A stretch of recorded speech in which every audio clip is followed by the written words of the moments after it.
करके आपको बता दिया, सुना दिया। अब आप इस पर थोड़ा सा संज्ञान लेवे और ये जो नगर का निर्माण चल रहा है आपके लिए, इस नगर को बन जाने दें, इसमें कुछ सहयोग करें, शत्रुओं को भगाएं। भगवान बोले अच्छा हम सहयोग करें? बोले हाँ। क्यों, और किसी से सहयोग नहीं मांगा तुमने? बोलो जय सिया राम। अरे दुनिया में तो बहुत बड़े बड़े लोग हैं, तुम्हारी माता जी होंगी, पिताजी होंगे, भैया भाभी होंगे, इन सगे संबंधियों से, नातेदारी रिश्तेदारियों से, व्यवहारियों से तुमने सहयोग नहीं मांगा? बोले नहीं। अच्छा इनकी छोड़ो, धन संपत्ति प्रतिष्ठा इन सबसे सहयोग नहीं मांगा? बोले ये कुछ भी नहीं कर सकते। अच्छा इनकी भी छोड़ो। राम जी बोले दुनिया में बड़े बड़े देवी देवता हैं, उन देवी देवताओं से तुमने सहयोग नहीं मांगा? तो गोस्वामी जी बोले छोड़ो देवी देवताओं की भी।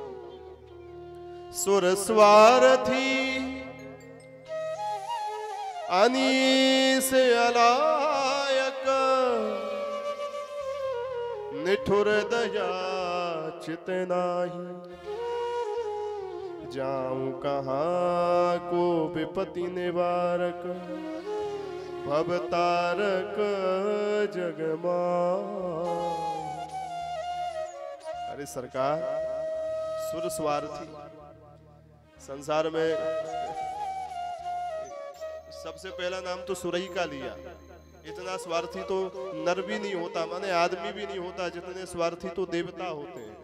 सुर नर मुनि सब की यह रीति, सुर नर मुनि सब की यह रीति, सुर नर मुनि सब की यह रीति, सुर नर मुनि सब की यह रीति, स्वार्थ लाग कर सब प्रीति, स्वार्थ लाग करहि सब प्रीति, सुर नर मुनि सब की यह रीति, सुर नर मुनि जन की यह रीति, सब की यह रीति।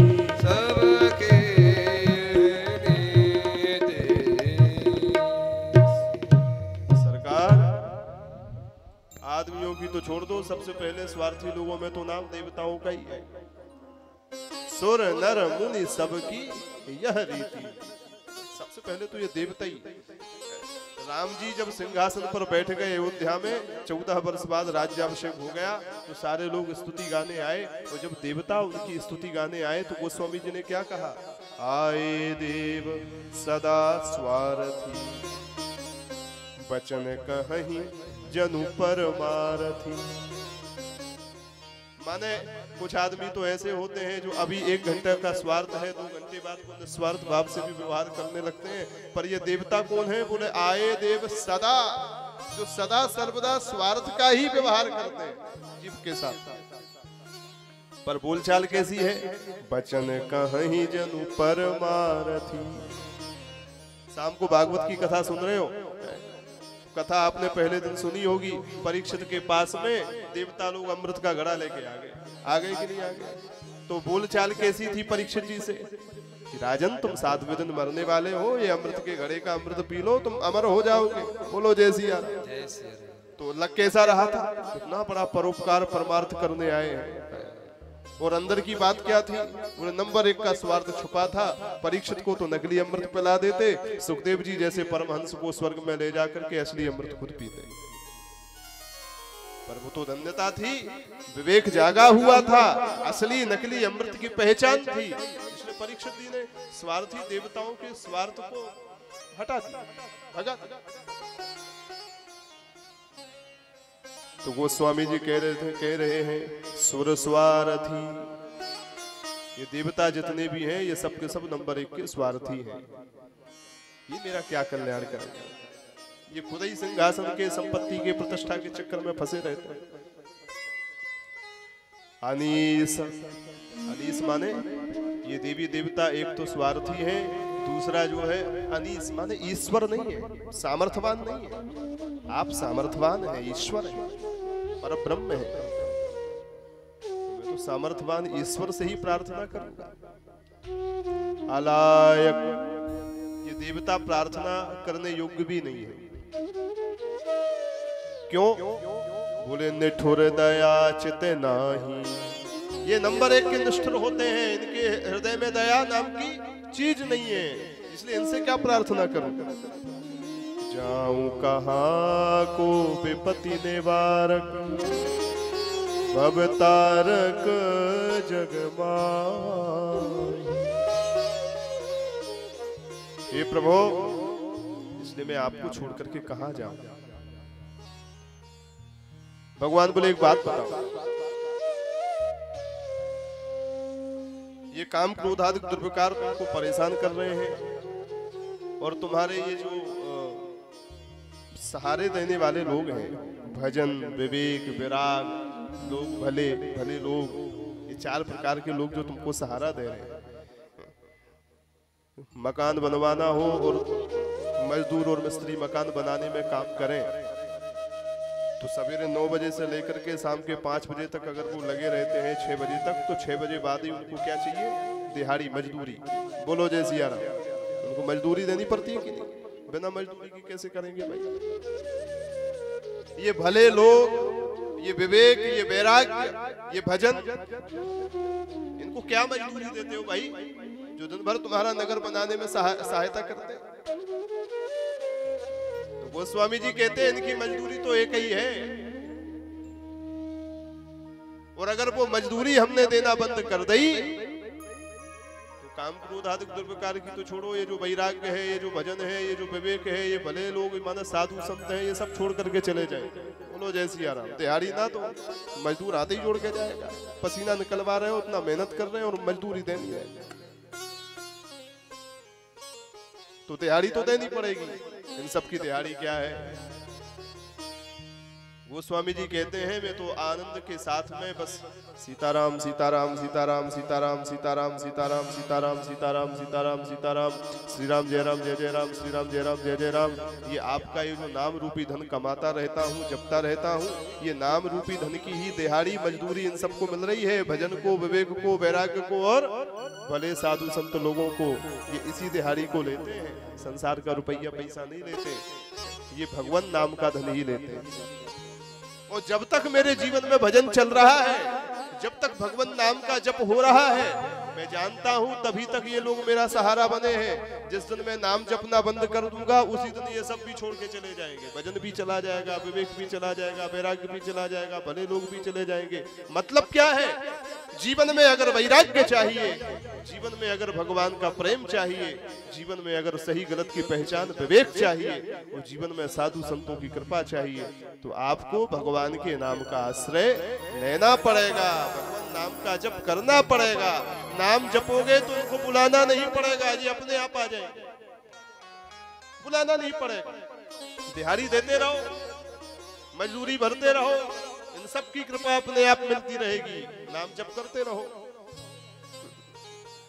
गोस्वामी जी कहते हैं सरकार आपके नाम का जप कर रहा हूं, इसलिए ये सब सहारा दे रहे हैं, लेकिन सहारा के साथ साथ ये काम क्रोध आदि दुर्विकार आक्रमण भी कर रहे हैं।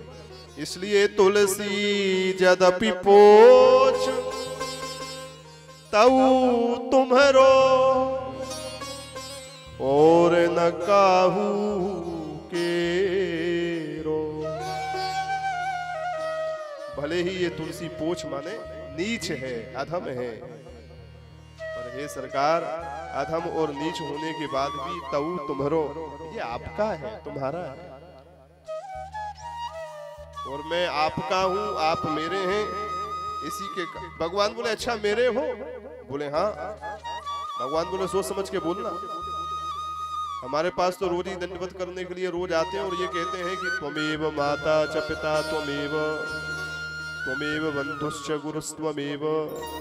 हे प्रभु आप ही हमारे माता हैं, आप ही हमारे पिता हैं और हम आपके हैं, रोज ही कहते हैं।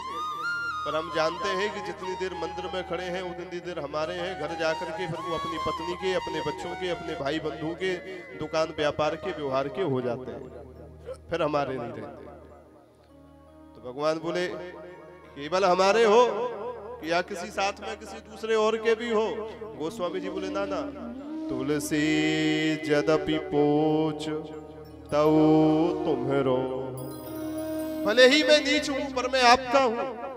और गोस्वामी जी कहते हैं और न काहू के रो, मैं आपके अतिरिक्त किसी और का नहीं हूं। दीजे भगति बाह बारक, ज्यों सुबस बसे अब खेरो। अब आप अपनी बाह फैला करके मेरे को स्वीकार कर लीजिए। आप अगर मेरे को स्वीकार कर लेंगे, अपनी कृपा दृष्टि डाल देंगे, तो सुबस बसे अब खेरो। ये जो हृदय में जो सुंदर नगर बसाना चाहता हूँ, और उस नगर में आपकी सपरिकर परिवार सहित प्रतिष्ठा करना चाहता हूँ, आपको बैठाना चाहता हूँ, और सुंदर राम राज्य की स्थापना अपने हृदय में ही करना चाहता हूँ। ऐसी मेरी प्रार्थना है, पर वो संभव तब तक नहीं होगा जब तक आपकी कृपा नहीं होगी। पर भगवान कृपा कब करेंगे? गोस्वामी जी कहते हैं मैं तुम्हारो ले ही ना, मैं आपका नाम जप रहा हूं, इसी भरोसे आप कृपा करें। तो ठाकुर जी कृपा कब करते हैं? जब हम उनका नाम जपते हैं। बिना नाम के कल्याण होने वाला नहीं है। आइए दो बार भगवान के इस नाम की महिमा का गान करें, फिर सीधे भगवती के चरित्र की ओर बढ़ेंगे।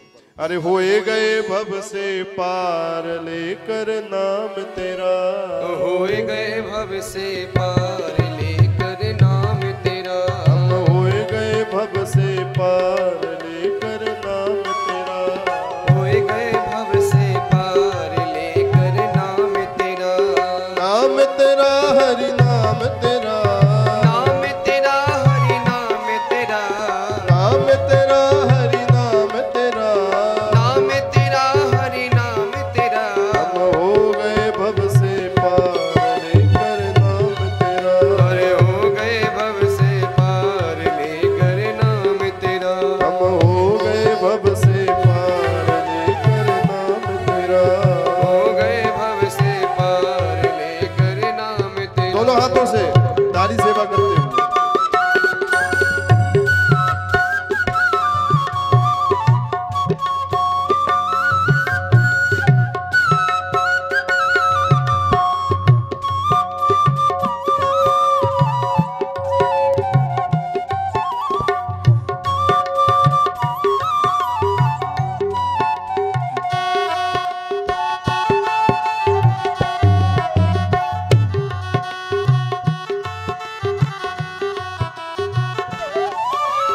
हरि सभा में द्रुपद दुलारी, हरि सभा में द्रुपद दुलारी, हरि सभा में द्रुपद दुलारी, हरि सभा में द्रुपद दुलारी, हरि सभा में द्रुपद दुलारी, हरि सभा में द्रुपद दुलारी, कृष्ण द्वारिका नाथ पुकारी, कृष्ण द्वारिका नाथ पुकारी, बढ़ गया बढ़ गया बढ़ गया चीर अपार लेकर नाम तेरा, बढ़ गया चीर अपार लेकर नाम तेरा, हम होए गए भव से पार लेकर नाम तेरा, हो गए भव से पार लेकर नाम तेरा।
कर दिया मुरारी, विषय अमृत कर दिया मुरारी, विषय अमृत कर दिया मुरारी, विषय अमृत कर दिया मुरारी, विषय अमृत कर दिया मुरारी। ओ विषय अमृत कर दिया मुरारी।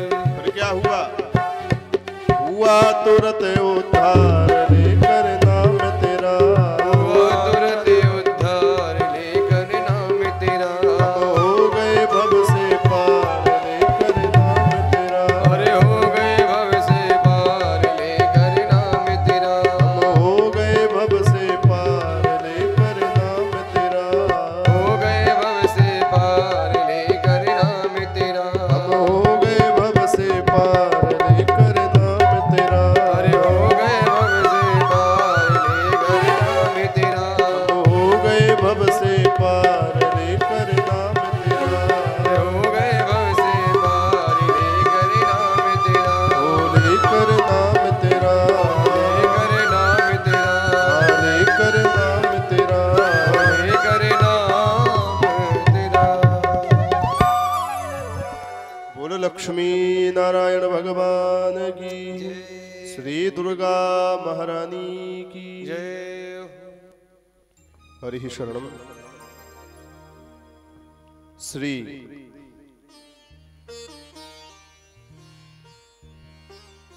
भगवान एवं भगवती के परम पवित्र नाम की महिमा बहुत है। सत्यव्रत मुनि के ऊपर भगवती के नाम की कृपा भी, वो महात्मा बड़े विद्वान हो गए।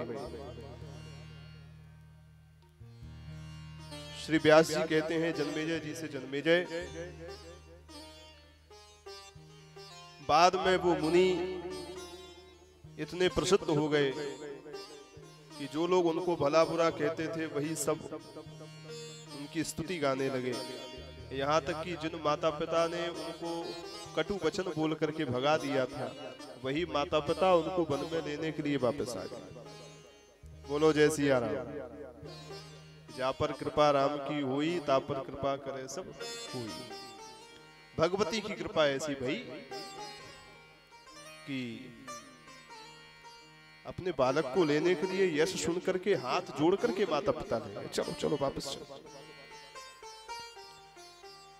यहाँ व्यास जी बड़ी सुंदर एक बात कहते हैं कि हे राजन, इस संसार में जो दीन है, दुखी है, रोगी है,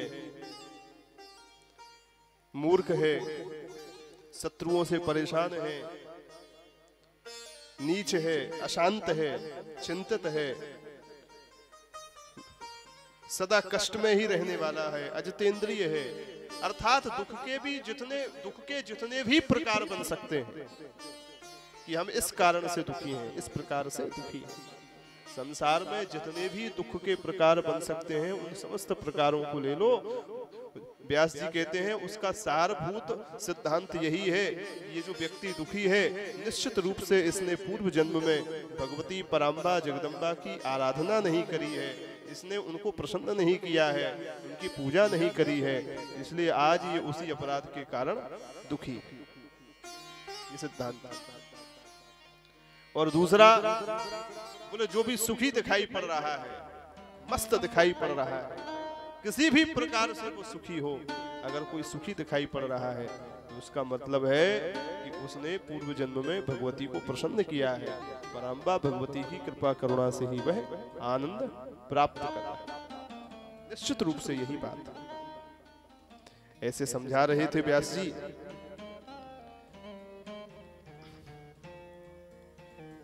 तभी एक घटना घटी। कल की कथा में हम सुना चुके हैं कि महाराज परीक्षित को 7वें दिन मरने का जब शाप लगा तो 7 तल का भवन बनवा करके उसके अंदर कैद हो गए। जब महाराज परीक्षित कैद हो गए, तक्षक नाग भी मारने के लिए चला 7वें दिन, और उसी समय एक कश्यप नाम के ब्राह्मण परीक्षित की रक्षा करने के लिए चले तो तक्षक ने धन दे करके बीच में से लौटा दिया। और बाद में छद्म वेश में तक्षक ने आकर के महाराज परीक्षित को डस लिया। जैसे ही डसा कंठ पर, पूरा का पूरा महाराज परीक्षित का शरीर भस्म हो गया। महाराज हाहाकार मच गया। सबने भयंकर तक्षक का दर्शन किया। तो परीक्षित को काट करके भस्म करके सबके देखते देखते कि वह तक्षक आकाश में चला गया। जब वो आकाश में चला गया, मंत्रियों ने ऋषि मुनियों के साथ में मिलकर के महाराज परीक्षित का अंत्येष्टि संस्कार किया। सारे दान दक्षिणा के कृत्य किए। एकादशाह द्वादशाह त्रयोदशाह आदि।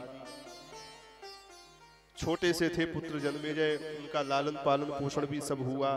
11 वर्ष के जब वो हो गए तो उनको सत्ता पर बैठाया गया। और उसके बाद उनके द्वारा अपने पिता के लिए कुछ अच्छे अच्छे कृत्य हुए, यज्ञ आदि, पिता की सदगति के लिए। तो भगवान व्यास पधारे और उनको कथा सुना रहे हैं। बीच में ही एक उत्तंक नाम के मुनि आ गए। बोलो राधे राधे। उन उत्तंक नाम के मुनि ने आकर के परीक्षित जन्मेजय जी से कहा, जो परीक्षित के पुत्र हैं, अरे राजन, बड़ी गजब की बात है, तुम्हारे पिता को तक्षक ने मार दिया और तुमने बदला तक नहीं दिया। जन्मेजय जी ने जैसे ही सुना तो कान खड़े हो गए। तक्षक ने मार दिया? बोले हाँ। जन्मेजय जी ने कहा कि उनको तो 7वें दिन मरने का शाप लगा था, इसलिए तक्षक ने मार दिया। इसमें तक्षक का क्या दोष? सांप के कारण उसने काटा। सोई उत्तंक हंसने लगे। अब इसमें अंदर की बात यह है कि तक्षक नाग का और उत्तंक ऋषि का झगड़ा है। बोलो राधे राधे। क्या है? झगड़ा। तो उत्तंक मुनि ने विचार किया कि जो शत्रु हमारा है वही शत्रु उनका भी है। अगर हम दोनों मिल जाएं तो इस तक्षक को निपटाया जा सकता है।